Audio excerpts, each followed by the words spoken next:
Hello and welcome to Spend a Day with Temwa. On this show, we'll be featuring the CEO of Sikkim Foundation. We're about to find out what microfinancing is. And before we go any further, we're about to know what her plans are for 2026. And before we go any further, I want you guys to stay tuned and find out what a woman can do in finance. Hello and welcome. This is our guest, Mrs. Audrey Mwala. And please introduce yourself and who you are as a person. All right, thank you. Thank you for having me. My name is Audrey Mwala. I'm the Managing Director for Sikkim Concert Limited, and I'm also MD for Sikkim Credit Limited. So Sikkim Concert is a microfinance, is a training and a consulting firm, and the Sikkim Credit is a microfinance firm. I'm also a mother, a wife, and I am also a Christian belonging to the Seventh-day Adventist Church. I'm a teacher, but I teach adults. Okay, at church. No, I teach adults in the corporate world. Okay. Yes. Okay. So please run me through your routine, like your day-to-day routine. How does it look like, and how do you set the positive tone before you start your day? It starts with waking up early, between 4:30 and 5, and then obviously starting the day with prayer and reading the Word of God, but also looking at what I need to do for the day.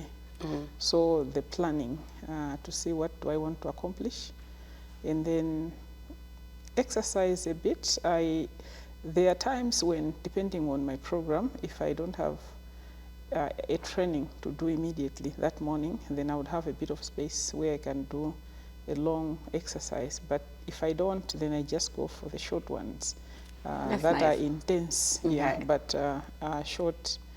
And sometimes when I have time, I love playing the piano. Really? Yes. We're going to see you play at the end of the show, obviously. Yeah, so that's beautiful. Yeah. When did you learn how to play piano? When did you know that, oh, I think this is what I can do this? Yeah. You know, piano learning, especially I read. Okay. So it's a process. It's not an event. It takes years. Actually, I remember somebody told me that it takes 7 years when I was starting, but I realized that it took me 10 years. It takes very long. So I started around 2005, 2006, thereabout. Wow. Yeah. It's been a journey, yes. And I'm still learning, even really? though I play, but I'm still learning. It's a journey, yeah. I believe yeah. We'll be able I also to hear have you. a sick mom, so I think that's one of my routines as well. So I have to go to the guest room to go and see how she is doing. That has been because I've been looking after her since April. So that has been like my new routine, like before I leave and before I go. That's very, very nice. Yeah. You're a mother and you are also a grandmother, and then you're also a corporate woman. How do you balance your time and also just what you're talking about being also a guardian to your own mother? How do you balance your time and also stay present in the corporate circle? Because I think that's a lot of load on your shoulder. Yeah, no, it's quite a lot. But I think it's about, first of all, to, for example, like on a daily basis, to look at what is it that I want to achieve. So I usually write a lot, and usually on my list I would have like more than 10 sometimes of things that I want to do. But then I now then prioritize that which ones should really be done. So I would pick like the top 3 assignments that I want to accomplish. So I focus on that, and then the others I usually balance by looking at what can be done by other people, because I've got a team. Yeah, so I would delegate what I think should be done. I've got a PA, then I've got my other team members, like our chief operating officer and the rest of the team. So they've also grown, and they're able to do things sometimes even better than the way I would have done. Yeah, so with regard to like at home, I also believe so much in delegation. So there's quite a lot that sits with my maid and my mother. I've got people that also look after her. I even have somebody that comes home, a medical person that comes home to help her with the physiotherapy. So I usually delegate. I have, I think besides Sycamore, I also run a lodge.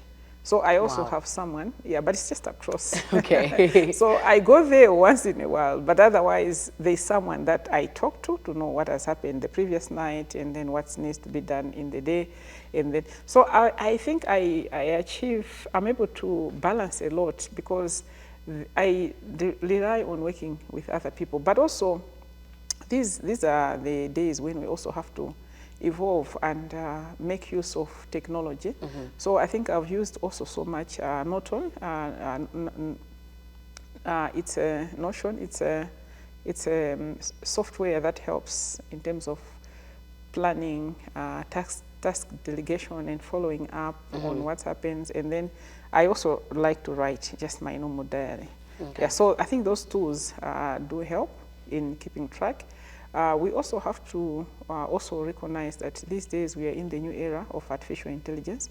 So I'm actually a certified AI expert, and they are, yes, so they are also, that's also another advantage that has also helped me to be able to do quite a number of things. Okay. Talking about Sycamore consultancy and Sycamore credits, what inspired you to start and why these two ventures? Yeah, so with regard to Sycamore credit, I really never thought that I would ever be in microfinance. It never crossed my mind at all. But there was a day when I was traveling to the US and I passed through, I came from Malawi and then South Africa and then now boarded the plane from South Africa to America.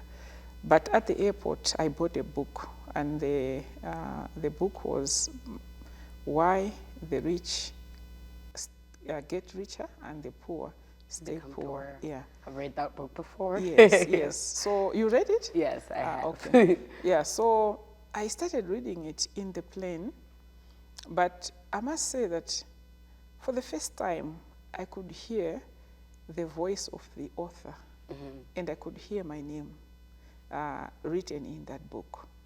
I could hear him talking to me. It really just, I just connected with the book to the point that it came alive.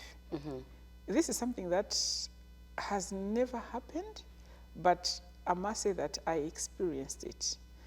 When I was reading that book, it was not like the other books that I've read before, because it was, I could literally hear my name.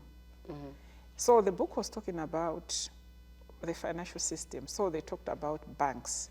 And in simple words, it talks about how banks get money from us as depositors and how they take that money and lend to borrowers.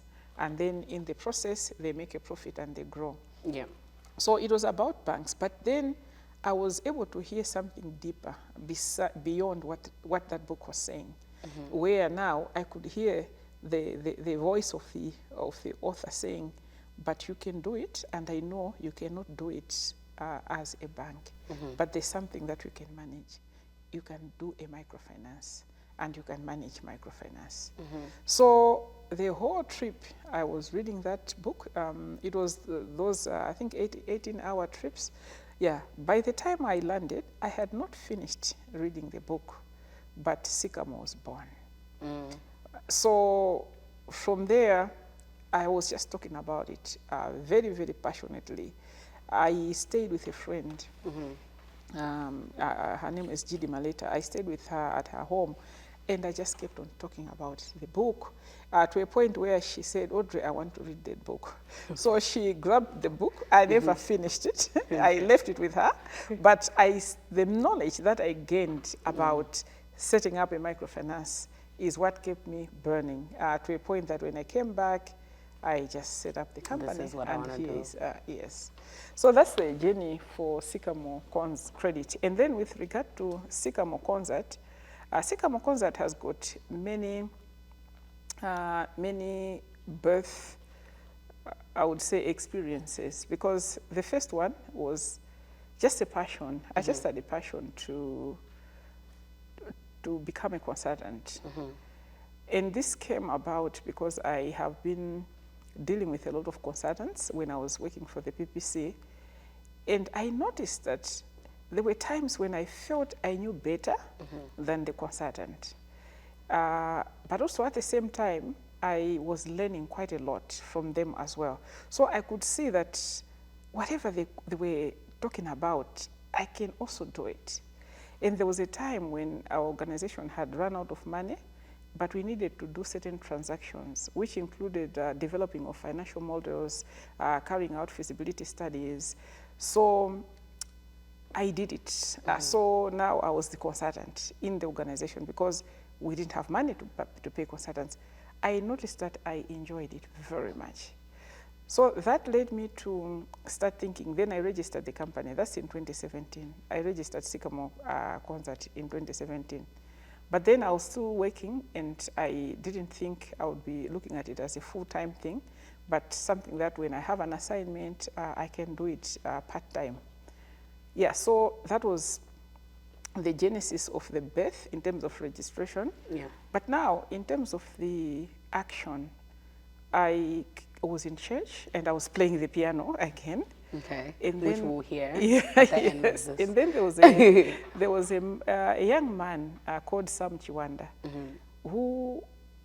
So I was playing.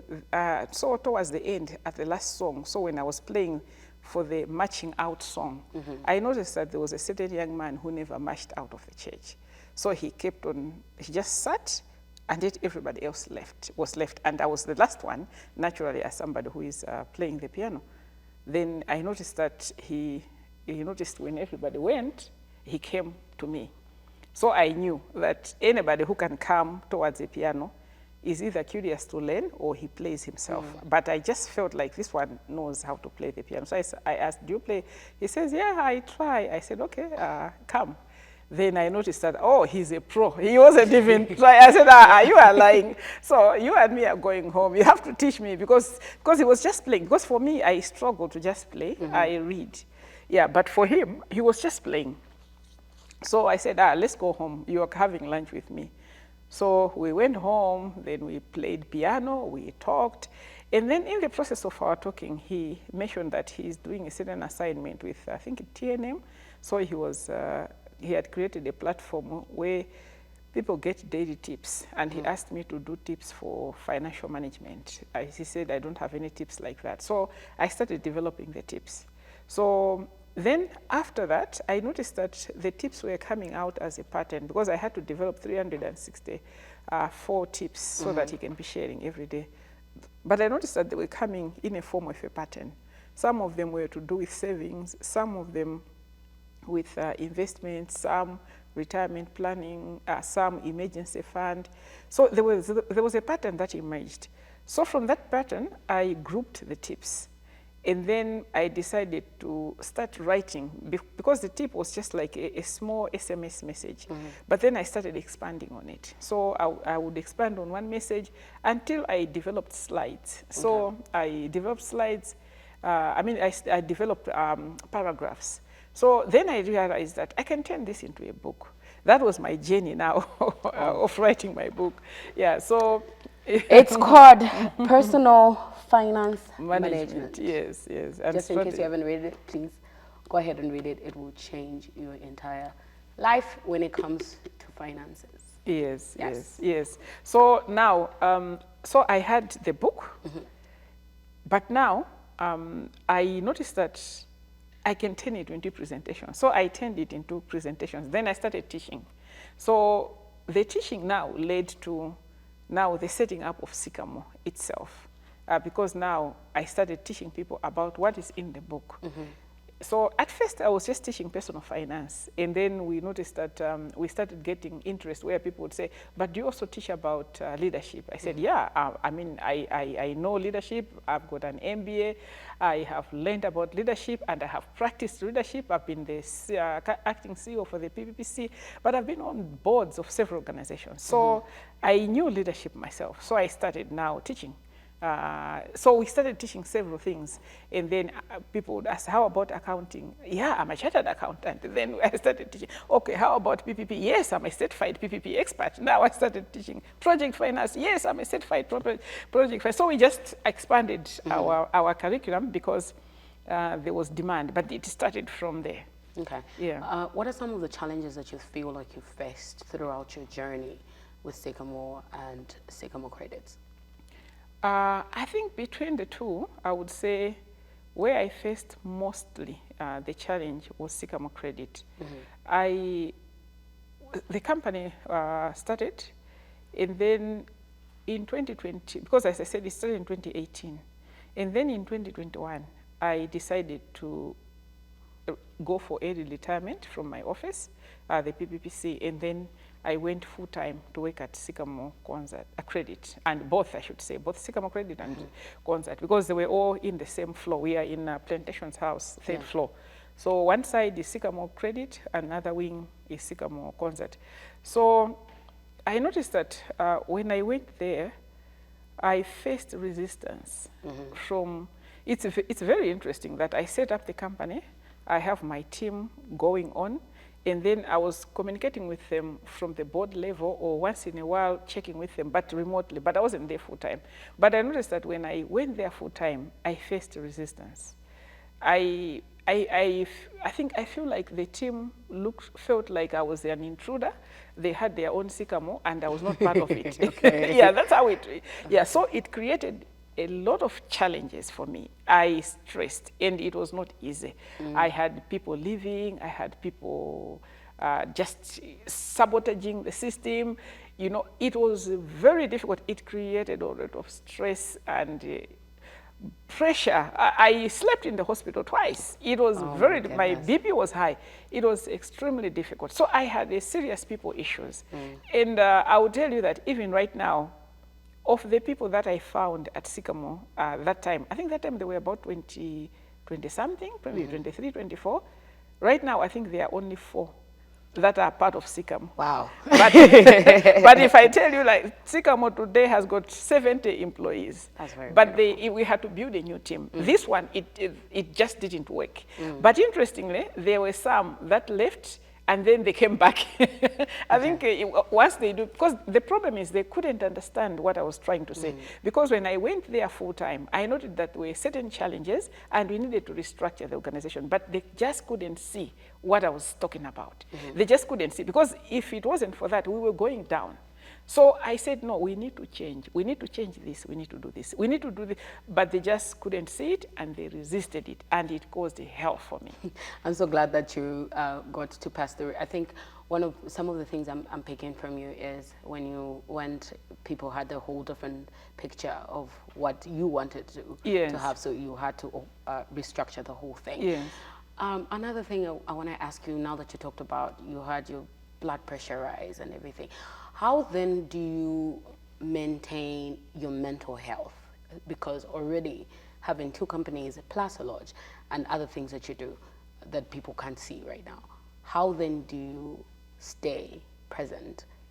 And we talk about mental health present when we talk about being, because life becomes real sometimes, and the weight of life itself can frustrate you and it can pull you down and almost try to take you out. How then do you decide to say, you know what, this is me and this is how I'm gonna be, okay, despite whatever comes my way, this is how I handle my mental health? Yeah, I think for me, there's been quite a lot of growing, where first of all, I have had to tell myself that I'm not going to be right all the time. I will make mistakes. So I've had to learn to accept that I'm not going to be perfect. So now when I make a mistake, I'm not embarrassed. I just look at the mistake and say, okay, this is a way of learning what not to do next time. So I've accepted to live with mistakes. That's 1. 2, I've also changed quite a lot from trying to please people, because what I've noticed is that people have got a certain view of how you should be. They've got a view of how you should behave, how you should talk, where you should be found, how often you should be found. So now, including how we should dress, by the way, you know. So now what I've noticed is that the more I try to justify to people why I am doing things a certain way, the more I stress, because I will not please everybody. So for me, I just said I will do what I can and what I believe is right. So I've learned to accept that I'm not going to please everyone. I've also, I think the other thing that I've also tried to do over the years is to get rid of people that are causing me stress, both from friendships and as well as family. People that want me to do things the way they think, because they've got their own version of me. Yeah, I've told myself that I should accept. If you believe I'm not the right person, I'm a bad person, let me accept I am bad, but let me move away from you so that I don't cause more harm to you. So let me go my way. So I think that's what I've accepted. I've been able to sift out a lot of people that I felt were causing me, wasting my time, because I was wasting a lot of time trying to justify. You know, every action you make, they want you to explain, why did you do it in this way? So I said, no, so I think just getting rid of distractors and then accepting that you can fail, and just accepting that you're not going to please everyone, I think has been something that has helped me to keep my mental sanity. Okay. Yes. With that said, something I want to ask you, what advice would you give an aspiring young entrepreneur that is coming up and saying, you know what, I want to start my business, because I believe you've gone through a number of challenges, and as a young entrepreneur trying to aspire, it's not always the easiest. So what advice would you give to an aspiring young entrepreneur? Yeah, so I think my advice would be, it depends on where you're coming from, but then for somebody who probably is doing something like a job, maybe they are earning an income, one of the important things would be to save as much as possible so that you have money. Because the moment you start your business, there will be challenges along the way and you need some money. So when you have saved some money and invested, it gives you the confidence to know that if something goes wrong, there's something to fall on. So you are sober as you're doing your things, because if you don't have anything, you start panicking and you end up in trouble. I would give an advice that they should learn to start small, because when a baby is born, they are born very tiny. It takes time for a child to get to our level. So it is the same thing with a business. You should start small, but then you should know that you have to grow, because when a baby is born, they don't stay a baby forever. So to avoid this SME mentality, where we believe that we'll be an SME until death, so to make efforts to grow, I would also give advice that you need to have a system. That's one thing that I've noticed that is important. And what a system is governance structures, a system is management structures. So for example, you can have your business where you've registered, and then you look around in society, in your circle, to say which people are more wiser than myself that I can ask to be my board members, so that I can be checked. You know, every quarter you need to report to the board. They don't necessarily need to be paid. A lot of people understand that at the beginning, the company is small, it can't pay, but eventually it does grow, and they know they'll be paid at the right time. So for me, I would encourage governance structures. I will also encourage proper operating systems in the organization, whereby you have system. For example, you have an accountant. You know, it can be your business, but have an accountant who manage your books, and have other structures in your operation, depending on the structure that you have. I know that at the beginning, the biggest problems tend to be you cannot afford the wage bill. So it may not be someone full-time. At the same time, it doesn't have to be a high-level skill, because the business itself will be able to tell that now I can afford. Yeah. You can get someone at a small-level skill. Interns, you know, even right now in government, when they get interns, they pay them, I hear, 80,000. So those are the things. You know, what I've noticed is that sometimes we want to cling to money, but that is what kills our business. If you let go and share with other people, you are empowering them, but it is also helping you to understand that you don't operate a business alone. The owner of Standard Bank is not here. It's other people that are working in there. So to just adopt that. And then the other one is to the extent possible, if you can find an operating system, like an IT system that you can use, or a management information system in a business, no matter how simple it is, it makes a difference. It helps than to operate manually. The last thing that I would give to aspiring entrepreneurs is to know that lack of money is not necessarily a reason why one cannot do entrepreneurship. It is, our brain is money already. You can think. You can find ways, because the first code of cracking the entrepreneurship journey is to crack the code of how to find money. But if you sit and expect that someone is going to give you money for you to start business, or if you sit and expect that I have to go and find money first, then you will not be able to solve the problems in future, because there will be so many problems in your business where you need to think. So the first answer that you should get is for you to crack how to get money without expecting to be responsible for giving you money. Maybe the one thing that I can also add is something that I've seen with a lot of entrepreneurs. This includes people that have been to school, people, even sometimes people that have studied accounting. People fail to differentiate between the business money and their money. So for example, if there is a certain transaction that they've done and then they've been paid, the owner, the entrepreneur, takes that money and uses it for their personal things. That is a disaster. That is what kills a lot of businesses. So people need to understand that if you are working in your business, you are an employee. So at the end of the month, you are supposed to be paid a salary. That's why you need that accountant, where you, even though you are the owner, but the accountant has to have power. The accountant has to have the power that even you, the owner, will be scared to get money from the business, because you have to explain to the accountant how do you get money from the business. And I think maybe of all the things that I've talked about, I think this is the most important one. Okay. Looking at our time again, we are so glad that you came through for the show, and you are such a wise woman. And thank you very much for having us to your home. We can't wait to see you play the piano as we say goodbye to everybody else on our show. And thank you very much for having us on the show. Thank you. For now, it's goodbye. Thank you for staying tuned.